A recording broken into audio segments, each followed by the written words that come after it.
Sampurasun barudak sadayana anu di bumi. Kumaha damang. Dinten ieu patepang deui sareng Teh Iyang dina acara Caki Carita Kitab Suci. Barudak dinten ieu Teh Iyang gaduh carita anu sanesna. Dinten ieu teh judulna teh Dosa Hideep Geus Dihampura. Tos siap tah can kanggo ngadangukeun caritana. Sok geura calalik urang ngawitan nya.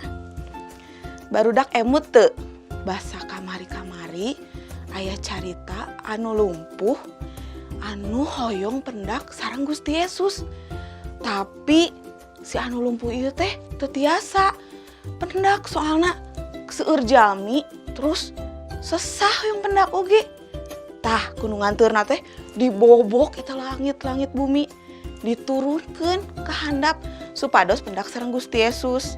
Dina carita nu ayeuna anu jalmi nu lumpuh ieu teh tiasa pendak sareng Gusti Yesus. Kumaha nya salajengna?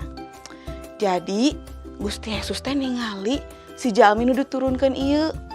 Teras duh karunya nya Gusti Yesus teh mikanya ka jalmi lumpuh ieu. Teras Gusti teh terang naon nu dibutuhkeun ku jalmi ieu. Teras nyarios dosa hideep geus dihampura. Teu lami di dinya teh aya orang Parisi barudak anu kalaka ambek sareng sirik kanu naon dicarioskeun ku Gusti Yesus. Kela barudak terang teu orang Parisi teh naon. Tah ku Teh Iyang dipasihan terangnya. Orang Parisi teh hiji golongan agama anu aya di masyarakat Yahudi pada saat etanya. Teras aranjeunna teh taat pisan nyembah ka Pangeran Musa oge ka aturan-aturan anu dijieun ku nyalira. Tah malah mah yeuh pas harita teh aya orang Parisi anu nyarios kieu. Halah kawas Allah wae nyebat dosa hideep geus dihampura. Nah nyarios kitu nya orang Parisi teh. Tapi tenang barudak. Gusti Yesus mah da uningaeun naon anu dicarioskeun ku orang Parisi eta. Teras Gusti Yesus nyarios yeuh ka jalmi anu lumpuh teh. Nu lumpuh hudang terus lempang balik ka imah. Barudak terang teu kajadian saatos eta. Eta nu lumpuh langsung ujug-ujug tatih terus mapah. Oh ajaib pisan. Teras nu lumpuh teh langsung nyarios kieu. Puji Gusti, dosa kuring dihampura, kuring waluya deui.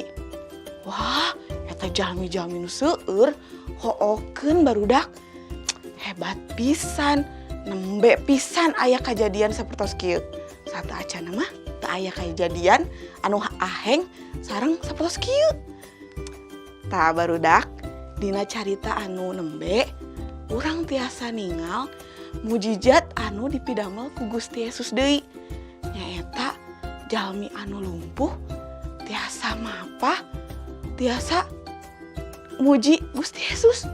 Anu kadua, urang tiasa ningali yen salain didamangkeun eta anu lumpuh teh oge dihampura dosana ku Gusti Yesus, dijantenkeun waluya deui.